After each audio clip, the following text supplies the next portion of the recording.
50% of the revenue because the 7,500 tons that we sold was less than 2,300. Here, this is actually wonderful, and that's why we're here. We really want to be very stable. So accordingly, there were problems, and we solved a big problem. In the 24th year, we bought 1,700 hectares of land for ourselves. We just had a seed company, an agricultural producer that didn't own a single hectare of land. These were the biggest risks. Now we have 1,700 there. Now we have 1,700 hectares of land, and now we have 1,700, and now we have 1,700 hectares of land, and now we have 1,700. We have hectares of land. Of those, actually, 400 need to be cleared and brought into use. But it's our own land. Yes, but it's our own. We're already working on this now. The first field is already 200 hectares, and the machinery is working there. In the spring, well, it's clear that we'll get into potatoes in about a year, but we already hope that in the fall of 2025, we'll plant 200 hectares of rapeseed on those 200 hectares that have been developed. That is, we now produce wraps and 1,000 hectares of grain, but it's all about the turnover for potatoes. So we understand that this is not the main thing, and it's not the business. Any business should at least not generate losses, so we approach it exactly like that. So now we understand that we need to build this grain complex. From the perspective of the potato business, this is completely unnecessary. But since we're planting grain, we have to do it as a fundamental principle. Either do it well or don't do it at all. That's why, we're building this grain complex. It is clear that we do not have the financial means to do this. If it was like in China, I would probably have already created the perfect seed company where you could take long-term investments, the same billion, and in 2 years turn it into something amazing. But since such opportunities don't exist, we reinvest everything we earn. For the first 10 years, my partner and I didn't pay ourselves a single ruble. A candy, but since such opportunities don't exist, we reinvest everything we earn. For the first 10 years, my partner and I didn't pay ourselves a single ruble. Dividend. I was getting paid less than I did in the pre-digital technologies. 15 years ago, I was bringing home less than a hired worker for 15 years. But basically everyone invested. This allowed for the desire to give up, the desire to do it based on what you earned there. This allowed us to build the kind of company we have now in 10 years. Since you mentioned family, I know that your son works with you too. Yes. My oldest son, he finished here. The Institute of Nature Management University is more about hydro-aviation narratives. And from the very first day there, from the very beginning there, it turns out the first summer after he graduated from the Institute, he needed to go somewhere, but he's a construction engineer, so it was a bit challenging for him. But it was really tough here when you have the office, and it's all about the machinery, meaning you have the field and the machine. So he came in and has been helping from the very first day. Well, how does he help? By and large, in principle, this is also his business because we are still getting on in age. We are already pensioners. Accordingly, we have to keep working on this because in reality, it's also a very big problem and a hardship for many. Today, Russian producers, including those in the potato industry, but what happens after us? Because many children won't be involved in this business. It's really heartwarming to see when children work alongside their parents. I'll tell you a story from last year. In the Arzamas district, I visited a farmer who grows 150 hectares of potatoes and has some melons. Farmer Sergey, I'm talking to him, I say, Sergey, you work hard, it's tough work, from dawn till dusk. Do you want your children to do the same? He says, no, Victor, I definitely don't want that, it's hard work. I said, well, I was at an event, and your older son was there. I went to pick rare potatoes, let's go. Zhukov, let's gather them. He says, no, the younger one will be an agronomist, and the older one loves to ride the tractor. So maybe many don't want to consciously. They say, we don't want to, we don't want to. But when they see that their children are following in their footsteps, These are actually echoes our childhood because our mother said, wherever, just not in agriculture. This is really, it was an understanding of what they went through, of course, especially for city people. They just can't understand this. I was born in 1966, and this year, for the first time, the collective farm paid the peasants their wages in cash. In 1966, Before that, they worked for a Labor Day for a stick. It was basically Soviet serfdom. And people in agriculture weren't given passports until 1966. And when a young man went to the army, why did everyone go to the army with such pleasure? Well, because he was getting a passport and he knew that he might not return to the collective farm. And our parents, well, it got a bit easier later on, like when I was in my youth, because parents would say anywhere, but back to that yoke. Because you see, it's hard, grueling work because, and during those years, everything was good. Everything was developing. Industrialization was on the shoulders of these peasants. Because my grandmother was born in 1906. I remember it now. She is there. I grew up in a hamlet, Semikasny Katari, Kaluga region. Well, back then it was part of the Smolensk region. Here she speaks, I saw my first electric light bulb. In 1916, they already had a steam mill on their farm, and on it, an electric light bulb was burning, and the next electric light bulb she saw was in 1966.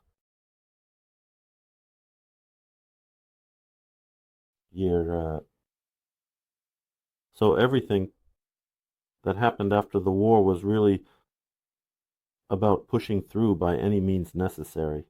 Where are those children? They're children straight from agriculture, just so they... And these all once they didn't stay there, because especially, here, especially those regions, not the Black Earth region where the war took place. In my Kaluga region, the front was stationed there for 3 years. At one point, we were practically liberated only in September since 1943. I remember my uncle's words. I remember the taste of every herb. Yes. My grandmother also talked about this, that they made bread from burdock during the war. Yes, that's why it really hurts. It's upsetting. It's hard. And when you look at everything now, these deserted villages, we ask ourselves the question, what's next? Who's going to be there? So big agribusinesses, yes, especially the big agribusinesses, especially here.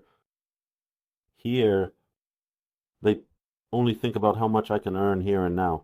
So they are not interested in this territory as a territory. They are not interested in these people as people. And in fact, so that's it. This is the prosperity of the same agribusinesses that exist now, the big ones.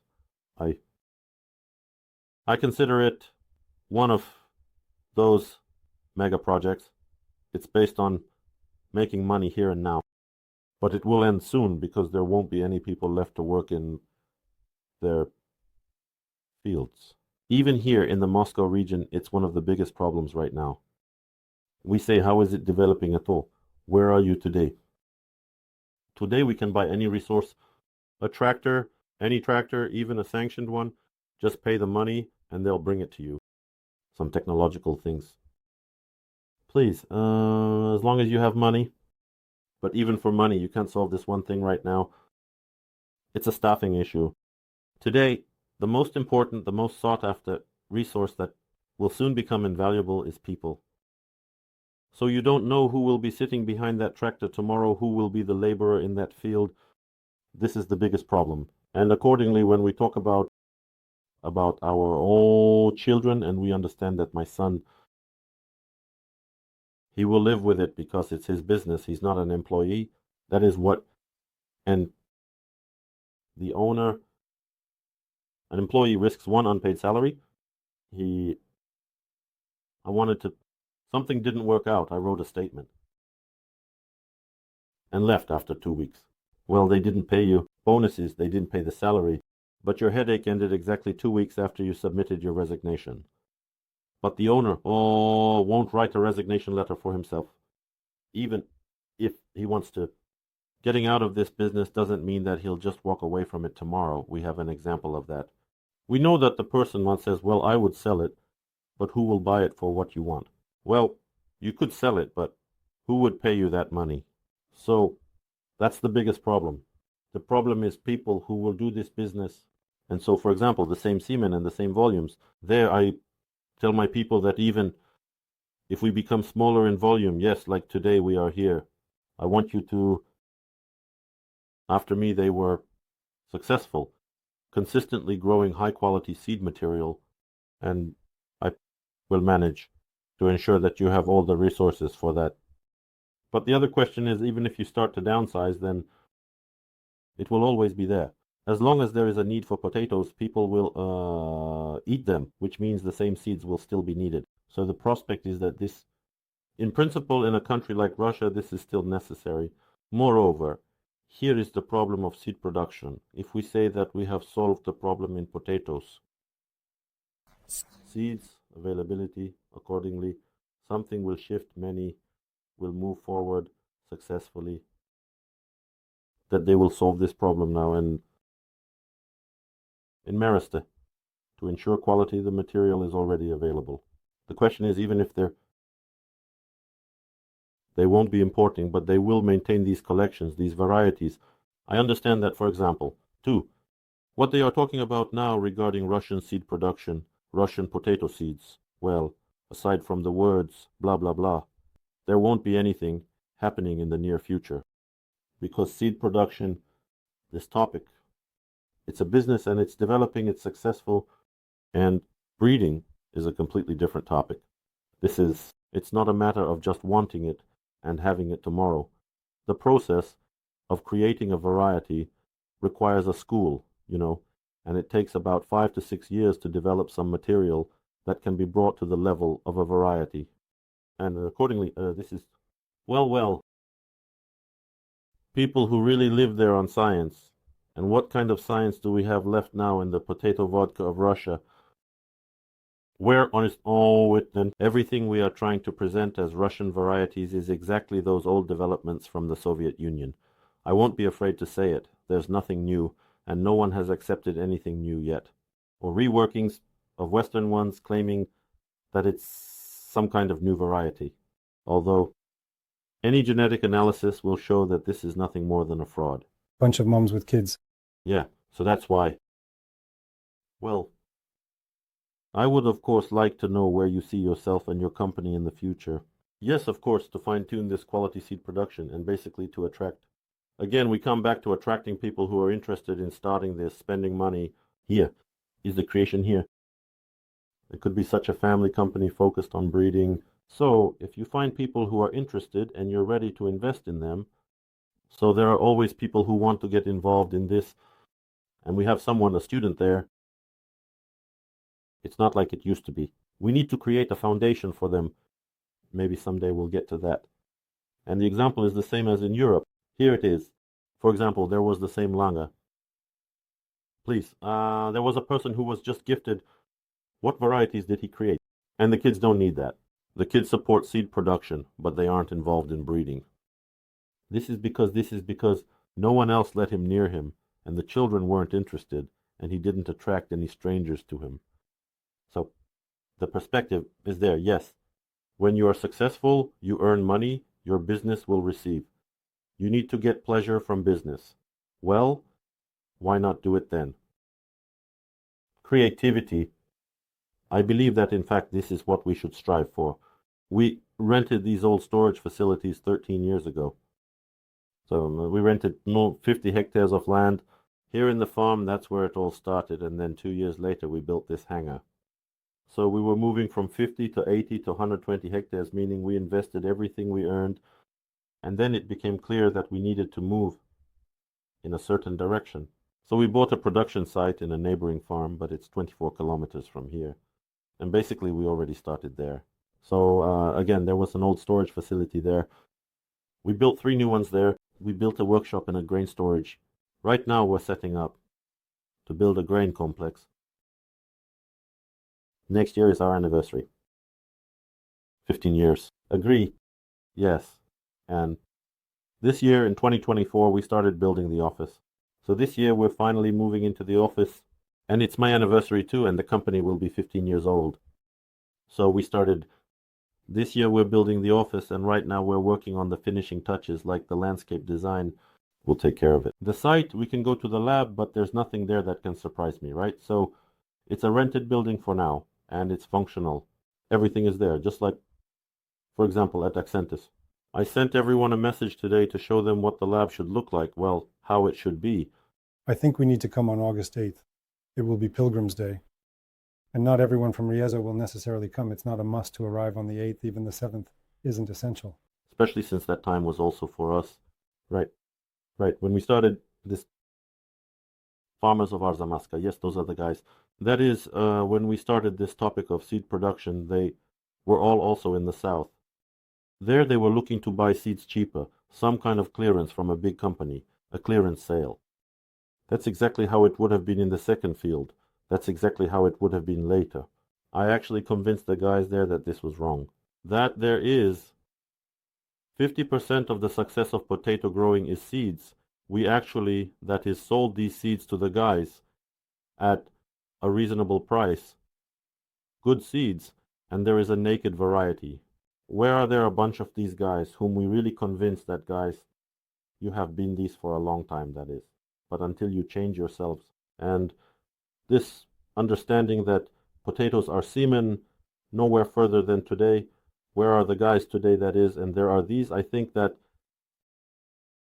but each of them can there, Stavropol, Tsiganov, and in the Krasnodar region, the Kalinins, there are a lot of guys whom I really convinced, pushed, and showed with numbers that for 10 rubles and for 35, for 40, these are the seeds that you should buy for 40, because you'll get a bigger harvest earlier. You'll harvest a week earlier.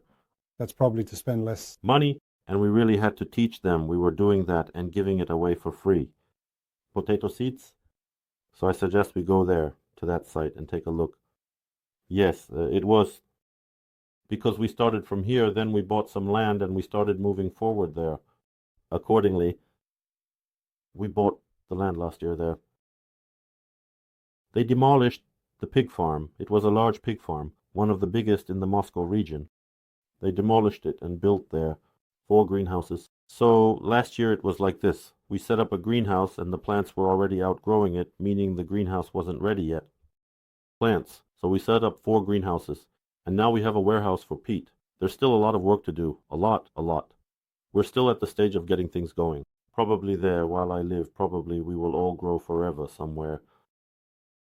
You can't just sit back and relax. We're talking about this, right? But as soon as a person starts thinking, I have everything I need, that's when it all goes downhill. It's just like a snowball effect. You need to set yourself some goals, even if they aren't massive. Well, in terms of money, you might not earn a lot, but you have to keep setting goals and trying to solve them. If you do that, then that's it. It's the end for you. So we need to set tasks there. It's not just about desires or wants, but about what we've decided. Here's what's surprising. I'll tell you what. Let's say in 2011, we wrote a 5-year development plan. We really wrote a development plan like in Soviet times. Where will we be in 5 years? When we came back after 5 years, we opened that plan. We are exactly where we are. We planned. Then we wrote a plan for the next 5 years. We came to the point we actually reached what we had planned. Although he was quite ambitious. How could you say that you would sell so many seeds in 5 years? Although no one was buying Russian seeds because every big player was buying for themselves and multiplying them on their own. So here's the thing. To look at your business plan for the next 5 years. Well, I can say in advance what I want to achieve here in these 5 years. What I want to achieve here during this time. Over these 5 years, we want to do this. To get that area in order. To say that we are stable because it takes time to consistently achieve quality over this volume of 500 hectares. My next wishes are to create a good, cool laboratory. This laboratory should provide for the entire volume of our production, allocate a separate power plant for high reproductions, completely separate, with its own set of equipment. And already to run everything out at a very high level, to staff it with people. The most important thing is to staff it with people, and then I would probably start looking for someone, some crazy person who would want to get into breeding. That's really true. If someone like that suddenly appears, something like this, but new, a really crazy young person who enjoys this. And if I want, then probably I will look for such a person who will be into this. Those are my wishes for now. One, storage. And basically this will allow for the volume that we plan for the production to be set up so that from now on there won't be any construction there anymore. I want to get this all sorted out so that it's clean and beautiful, but for now it's still as it is. Well, yeah, no, the roads are already all concrete. Is the storage mostly piled up or in containers? No, there are containers here and there are containers over there because this is an old storage facility. It's practically our own riding. You can go there and take a look.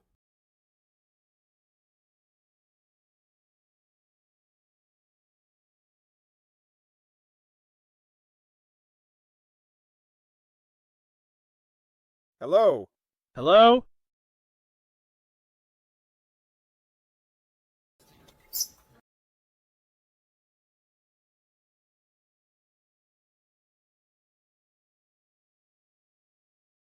Here we have a small line for small volumes, around 5 to 10 tons. We prepare on this small line and it's very convenient. This is old Dutch equipment, meaning we have 2 of these machines. They handle all the small stuff and it's very convenient. It works gently.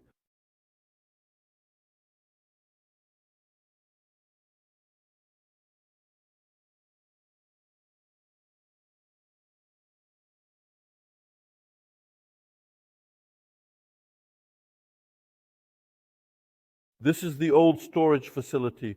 We renovated it, meaning we installed ventilation and cooling. This is everything here for our own planting.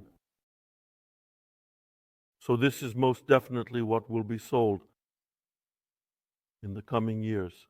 Super, super elite, right? Yes, yes. And this is a small chamber. Here we have our first field.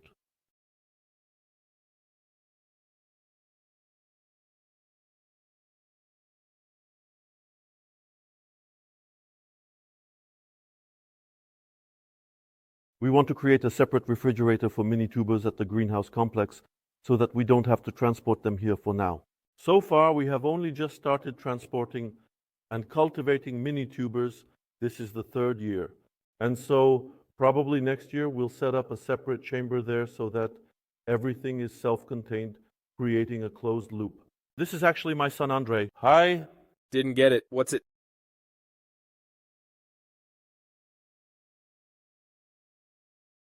And here are the mini tubers lying around. This is exactly what will be. These are the mini tubers. For now, we have the mini tubers in this chamber where the first field is, but we will be making a separate refrigerator. Well, something like that. Will you also manage the economics separately? Well, here we are in the mini tubers production plan. We say that business as a business cannot exist there because even there the volume is already several 2-3 million rubles. You can't earn a lot of money. Yes, it will bring in income, but it requires so many people, expenses and everything. It is not very interesting.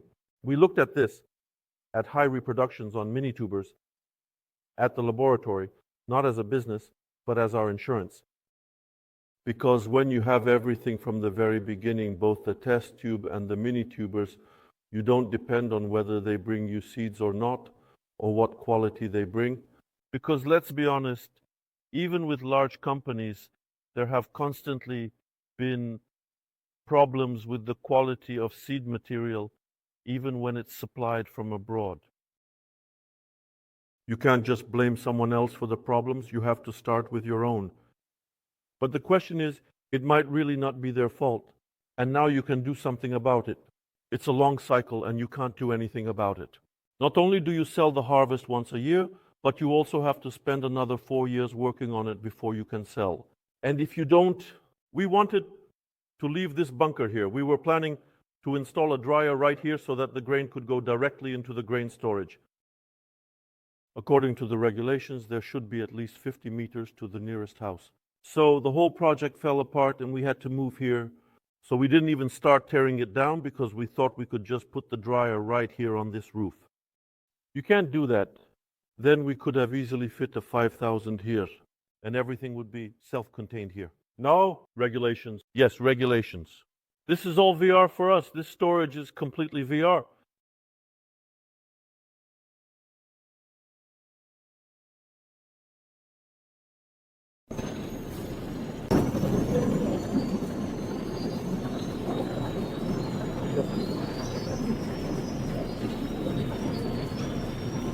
Well, this is the sorting line.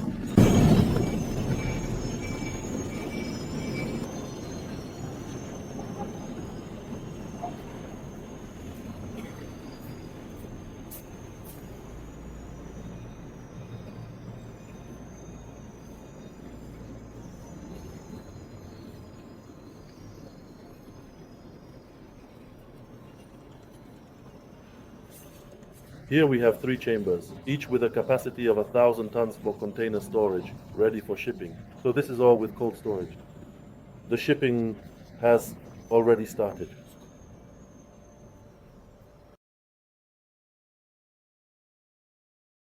Seeds are currently being buffered. For shipping,